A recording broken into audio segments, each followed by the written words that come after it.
dan Tuhannya dengar dan akan memberikan jawaban. Di situ puncak jawaban doa akan datang. Jadi jangan lewatkan waktu mustajab ini walaupun dengan satu kata doa, ya usahakan ucapkan. Misalnya, Bismillahirrahmanirrahim. Curhat itu bukan pada manusia, bukan pada teman, bukan pada pasangan hidup, bukan pada orang tua. Curhat itu pada Allah. Ini penempatan yang tepat. Kalau sama manusia, itu konsultasi iya, musyawarah iya, curhat nggak boleh.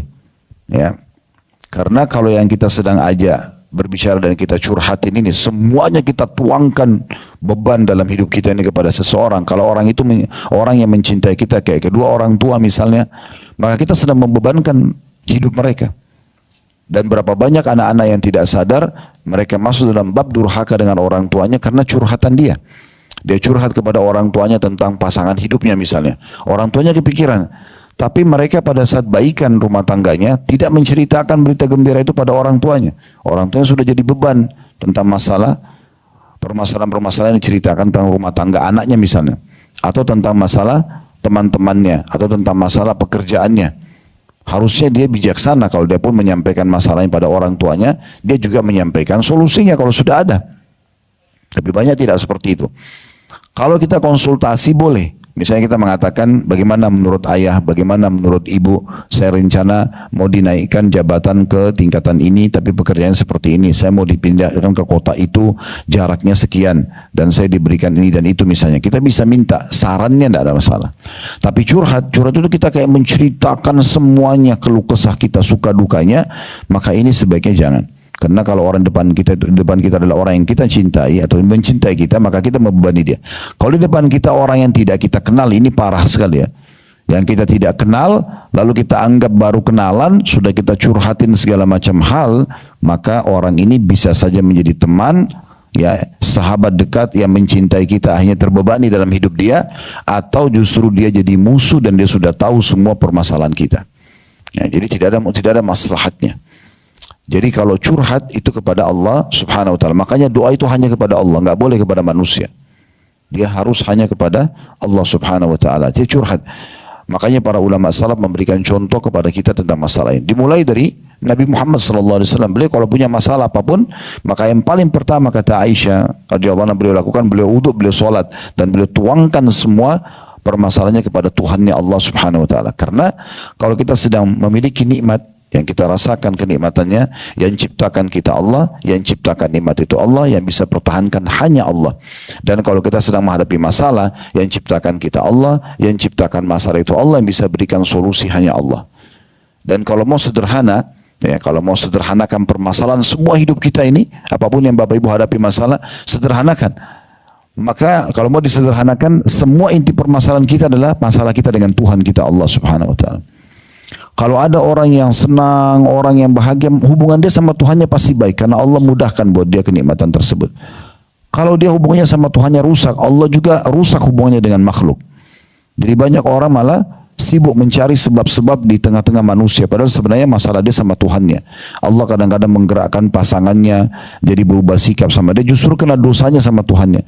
Allah buat anaknya berubah sikap dengan dia. Justru kena hubungannya sama Tuhannya. Dan seterusnya. Oleh karena itu setiap orang kalau mau sederhanakan masalah apapun, kecil ataupun besar, langsung yang paling pertama introspeksi diri kembali kepada Tuhannya Allah subhanahu wa ta'ala. Disitulah kita curhat. Sholat, sujud, tuangkan semua kepada Allah. Ya Allah, aku merasa sumpah seperti ini, aku merasa begini dan begitu, aku sudah berharap mendapatkan ini dan itu, tapi belum ya Allah, maka aku sampaikan kepadamu karena aku satu-satunya tempat untuk mengadu, untuk mengeluh, maka mudahkan, maka berikan, maka begini dan begitu. Ya. Kalau sama manusia tinggalkan. Ya. Sekali lagi kalau konsultasi, contoh konsultasi kan jelas, kalau kita lagi sakit sama dokter, ya, kita mengatakan misalnya, dok, saya sakit kepala sudah 3 hari, kira-kira apa obatnya? Nah, itu namanya konsultasi. Tapi kalau dok, sebentar, dengar dulu cerita saya ya. Nah ini, saya dari 1 minggu yang lalu makan ini, saya keluar ke sana, saya keluar kota, tidak ada hubungannya. Nanti setelah itu tiba-tiba pulang baru saya pusing. Dokter nggak butuh cerita itu. Itu namanya curhat, salah tempat nih, gitu kan? Nah ini juga sama dengan ustadz sama ustazah juga sama, konsultasi. Suami saya ucapin kalimat talak. semalam dalam keadaan emosi jatuh nggak? Selesai. Nggak usah cerita panjang lebar. Itu kan kami jalan-jalan minggu lalu tidak ada apa-apa kok. Terus tiba-tiba nggak tahu ada apa. Tiba-tiba saya curiga, saya periksa handphonenya, saya ini dan itu. Akhirnya dari kemana-mana bahan. Padahal sebenarnya pertanyaan cuman jatuh nggak tolaknya. Kan cuman itu. Kan? Istri saya suruh pakai jilbab nggak mau. Kira-kira saya udah boleh ceraikan belum? Itu konsultasi namanya. Pasti ustadznya akan mengatakan, jangan, dakwahin, doakan misalnya. Tapi kalau dia cerita macam-macam, memang istri itu dari keluarga ini, keluarganya memang tidak pakai jilbab, ini dan itu, segala. Ujungnya cuma menanyakan, yang pakai jilbab ini boleh diceraikan atau tidak. Kan poinnya itu saja. Maka fokus ke konsultasi. Nah ini yang perlu kita pahami tentang masalah makna doa. Kenapa banyak orang berdoa teman-teman sekalian, dia hanya sekedar seperti, maaf bahasa saya, orang kayak kumur-kumur saja. Yang penting baca doa. Karena dia nggak paham, doa itu curhat sebenarnya. Dia bukan seperti itu kalau dia mau sampaikan. Harusnya hadir hatinya, dia renungi permasalahannya dia apa, lalu dia tuangkan dengan penuh keyakinan Tuhannya dengar dan akan memberikan jawaban. Di situ puncak jawaban doa akan datang. Makanya Nabi SAW mengatakan, Udu'u rabbakum mukinuna bil ijabah. Berdoalah kalian dengan Tuhan kalian dalam kondisi kalian sangat yakin akan diterima. Bagaimana caranya? Ya kita renungi apa yang kita ucapkan, kita fikirkan, kita resapi dengan hati, dengan perasaan kita, lalu kita tuangkan, sampaikan dengan santun kepada Sang Pencipta Allah. Nah disitulah puncaknya, ya karena Allah, kata Nabi SAW, tidak akan menerima doa, curhatan, penyampaian dari hati yang lalai. Ini dulu masalah definisinya ya, biar jelas. Jadi mulai hari ini kalau mau doanya diijabah, itu harus benar-benar ya, dia ikutin doa tersebut, dia tuangkan kepada Tuhannya dengan penuh keyakinan Tuhannya mendengar, selama bukan yang haram dia minta, maka Allah akan kasih. Ya, maka Allah subhanahu wa ta'ala akan kasih. Dan Nabi SAW sudah mengatakan, tidak ada seorang muslim di muka bumi berdoa kecuali akan diberikan oleh Allah hanya saja melalui salah satu dari 3 tahapan. Bisa Allah berikan langsung. Ya Allah sembuhin penyakit saya. Maka tiba-tiba kita konsultasi dengan dokter, cocok, resep medikasi cocok, sembuh. Ya. Dan perlu difahami ya, Allah subhanahu wa ta'ala telah menciptakan sebuah sistem namanya sunnatullah. Sistem yang Allah telah buat itu tidak berubah-berubah. Kayak misalnya kita lagi lapar, lalu kita minta, ya Allah hilangkan lapar saya. Apakah laparnya akan hilang seketika? Tidak. Allah akan buat kita mendapatkan makanan, kita kunyah dulu, masuk ke usus kita, baru laparnya hilang. Itu sistemnya. Kita haus, Allah berikan kita dulu mendapatkan cairan, air, lalu kita minum, lalu basalah tenggorokan kita, lalu kemudian hausnya hilang. Kita capek, Allah buat kita ngantuk, tidur. Beberapa jam istirahat, barulah hilang capeknya. Nah seperti itu sistemnya. Ya. Oleh karena itu harus dinikmatin prosesnya. Jangan marah-marah dengan Allah, seakan-akan Allah belum kasih, gitu kan? Jadi Allah bisa kasih pada saat itu, atau Allah menghilangkan keburukan yang akan menimpa dia. Jadi misalnya Bapak Ibu sering baca Rabbana atina fid dunya hasanah wa fil akhirati hasanah wa qina adzabannar. Padahal sebenarnya mungkin kita lagi penuh nikmat. Rumah ada, pasangan ada, anak-anak ada, rezeki ada, makanan, minuman, pakaian, transportasi, semuanya ada. Tapi kita baca doa ini. Fungsinya untuk apa? Sementara nikmat semua ada. Dia bisa ya, dihilangkan keburukan yang akan menimpa kita. Atau disimpankan dalam bentuk pahala yang dia panen pada hari kiamat. Dan ini yang paling menggembirakan bagi seorang muslim nanti pada hari kiamat adalah justru doa-doanya yang belum dia dapatkan balasannya di dunia. Karena dalam sebuah riwayat yang lain kata Nabi SAW, nanti pada hari kiamat akan ada orang yang didatangkan untuknya pahala bergunung-gunung. Banyak sekali. Dia pun kaget. Karena pada hari kiamat kita akan tahu dari mana sumber pahala kita. Tapi di saat itu ada sebagian orang yang tidak tahu. Dia bingung, ini dari mana? Dia tanya apa? Kata Nabi SAW, dia tanya kepada para malaikat, ini pahala dari mana? Dia tidak tahu dari mana, karena semua pahala yang lain dia tahu, dari sholatnya, dari puasanya, segala macam. Maka kata para malaikat, ini adalah pahala doa-doa kalian yang belum kalian terima jawabannya di dunia. Maka pada saat itu kata Nabi SAW, mereka yang diberikan pahala gunung-gunung ini berharap semua doanya yang pernah dipanjatkan di dunia tidak dikasih di dunia. Karena mereka terima dalam bentuk pahala yang besar pada hari kiamat. Ya. Memang tentu ada standarisasi penerimaan ya doa-doa tersebut ya. Seperti misalnya ikhlas pada Allah Subhanahu wa taala. Kalau tidak ikhlas tidak akan diterima. Ya. Dia tulus memang ingin memohon kepada Tuhannya. Bukan riya, bukan pamer. bukan untuk berbangga-bangga. Kemudian yang kedua, dia harus memulai dengan memuji-muji Allah dalam doa. Minimal alhamdulillah, minimal. Ya. Tapi kalau bisa lebih panjang bagus. Dalam bahasa Indonesia, angkat tangan misalnya, ya Allah, Tuhan alam semesta yang menciptakan siang dan malam, yang menciptakan manusia dengan berbagai macam paras wajah, postur tubuh, bahasa, ya, yang menciptakan air, yang menciptakan api, yang memudahkan hambamu ini, yang memudahkan aku untuk mengangkat tanganku mengucapkan doa-doa ini. Kita puji-puji Allah. Puji-pujian ini adalah syarat mutlak ya dalam diterimanya doa. Makanya pernah ada sahabat masuk masjid langsung bilang begini, Allahumma gfirli. Masuk masjid langsung bilang, ya Allah ampuni aku. Kata Nabi SAW, ista'jala hadha. Orang ini tergesa-gesa sekali. Harusnya dia memuji Tuhannya dulu.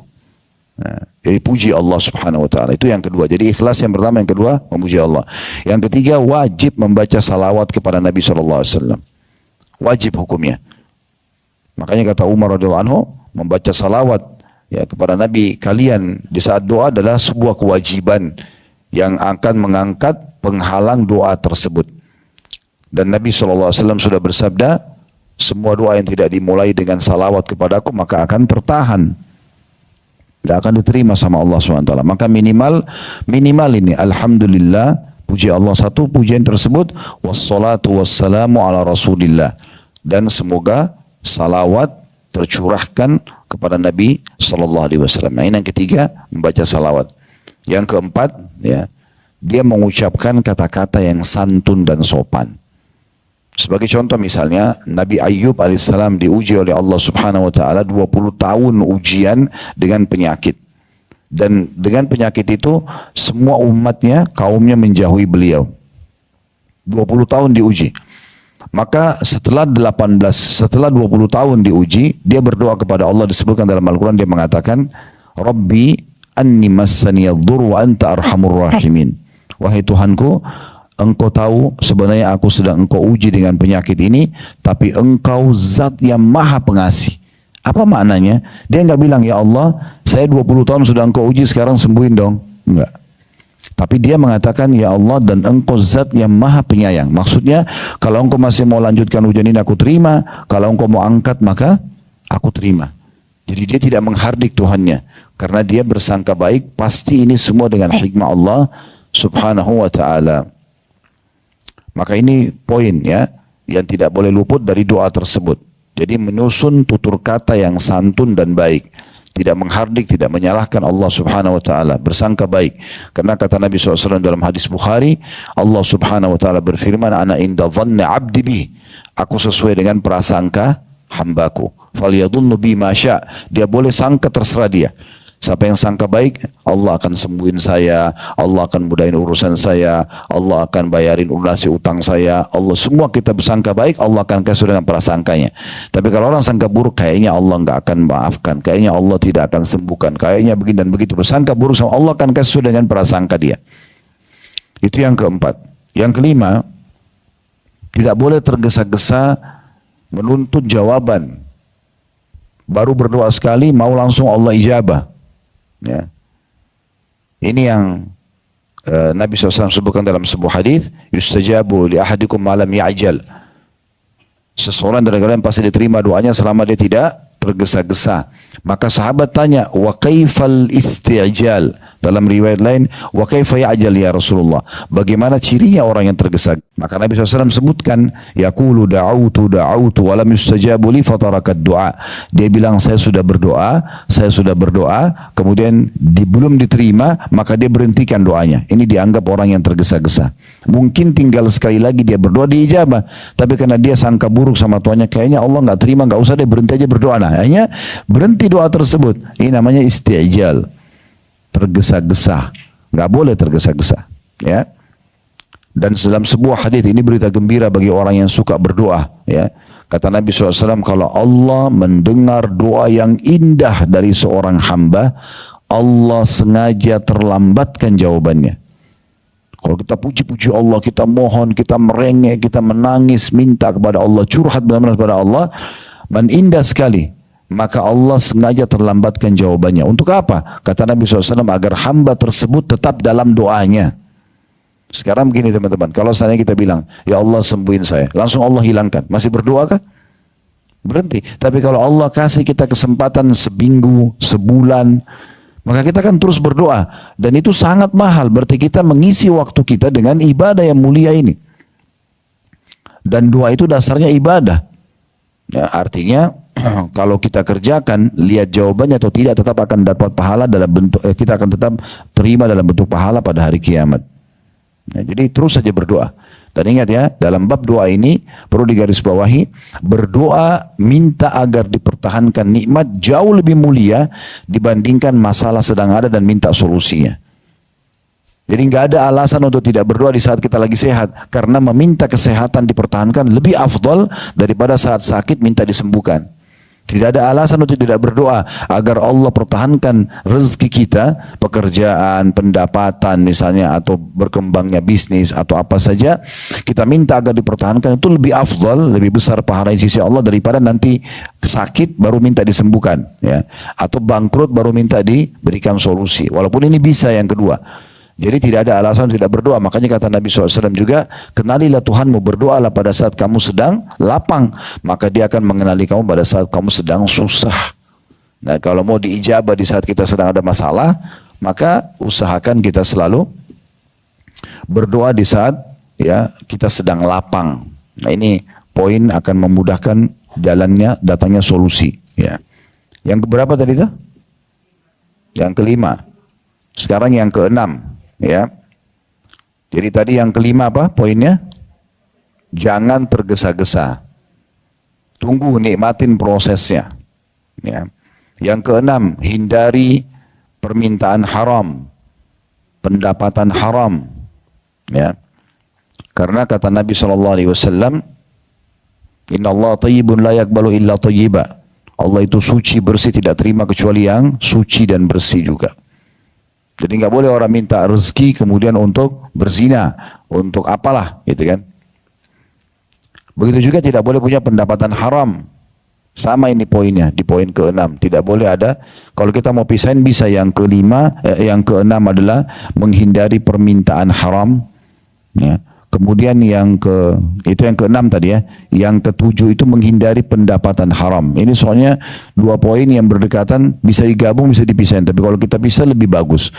Karena kata Nabi SAW, ya, ada seseorang yang rambutnya kusut, bajunya lusuh, tidak punya alas kaki.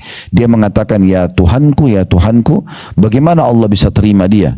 Penampilannya sudah begitu ya, rambutnya kusut, bajunya lusuh, tidak punya alas kaki. Maksudnya orang ini susah banget. Harusnya kondisi begini diterima sama Allah. Tapi kata Nabi SAW, bagaimana Allah mengijabahnya? Sementara makanannya, minumannya, pakaiannya haram. Makanan, minuman, pakaian haram. Itu berarti pendapatan kan? Pendapatan. Dan seorang muslim harus lebih jeli. Bukan hanya dari dia. Pemberian orang lain pun kalau jelas haram jangan diterima. Karena akan bermasalah buat dia, gitu kan? Dia sudah tahu ini sebenarnya hasil perzinahan, hasil riba, terus dikasih makanan lalu dimakan sama dia. Berarti dia sengaja memasukkan yang haram. Dia tahu. Kalau kita tidak tahu beda, hukumnya hukum umum namanya. Ada orang kirim makanan kita tidak tahu, kita baca Bismillah makan, kita tidak tahu kalau itu dari haram. Tapi kalau kita sudah tahu nggak boleh, karena akan berpengaruh pada doa kita. Ya. Masuk dalam masalah ini juga. Ya, tidak boleh, ini mungkin poin setelahnya yang ke-8 ya, tidak boleh memutus silaturahim. Karena penyebab ditolaknya doa terputusnya silaturahim. Kata Nabi SAW, diijabah doa kalian selama tidak ada sesuatu yang haram dan memutuskan silaturahim. Kayak misalnya putus hubungan sama orang tuanya, orang tua masih hidup tapi tidak pernah sama sekali bakti. Ya. Kadang-kadang ada di antara kita subhanallah bangga sekali kalau temannya telepon atau sahabatnya, bahkan ditunggu teleponnya setiap hari, tapi kalau ibunya sama ayahnya yang telepon buru-buru. Bahkan kalau perlu nggak usah dijawab, gitu kan. Padahal itu puncak diterimanya ya doa-doa kita. Kalau kita silaturahim, dan puncak silaturahim adalah kedua orang tua kita. Kemudian baru saudara, ya. Kedua orang tua dulu, ibu dan ayah, kemudian yang terdekat dengan ibu dan ayah. Saudara dan saudari, ibu dan ayah kita. Nah, yang paling dekat dengan kita dari kalangan ayah adalah saudaranya ayah. Ya, bahasa Arabnya am. Maka saya sarankan saja, ini cuma saran saja, bukan mengubah bahasa Indonesia, bukan ya. Tetapi kalau bisa dilatih untuk anak-anak kita, kita pun sama. Kita memanggil saudara ayah laki-laki, panggil ammi. Ya. Ammi itu maksudnya pamanku. Ammi dalam bahasa Arab. Kenapa? Nanti saya sebutkan alasannya. Karena kalau ayah meninggal, penggantinya ayah adalah saudaranya ayah.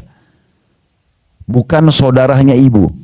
Kalau di Indonesia kan dua-dua saudara ibu, saudara ayah dipanggil paman ya. Benar nggak? Nah kalau dalam bahasa Arab beda. Kalau saudara ayah, bahasa Arabnya am. Kalau saudara ibu, paman laki-laki dari ibu, itu dipanggilnya khal. Kedudukannya beda. Yang lebih tinggi dalam agama pengganti ayah adalah paman dari ayah. Sama juga kalau meninggal ayah, yang jadi walinya siapa? Amminya. Paman dari ayahnya, tidak bisa dari ibunya. Ya. Karena kedudukannya sangat tinggi, makanya Ali radhiyallahu anhu itu seringkali mendatangi Abbas. Abbas ini paman beliau dan duduk di dekat kakinya sambil mengatakan, wahai paman, ridholah padaku, maafkanlah kesalahanku, karena Abbas menjadi pengganti Abu Talib, ayahnya yang sudah meninggal.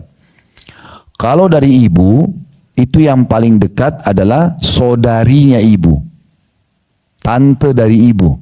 Nah, kalau tadi kita bahasa Arabkan dulu, kalau saudara ayah am, ya, kalau kita mau panggil Ami, misalnya nama adik ayah kita Ahmad, kita bilang Ami Ahmad, ya.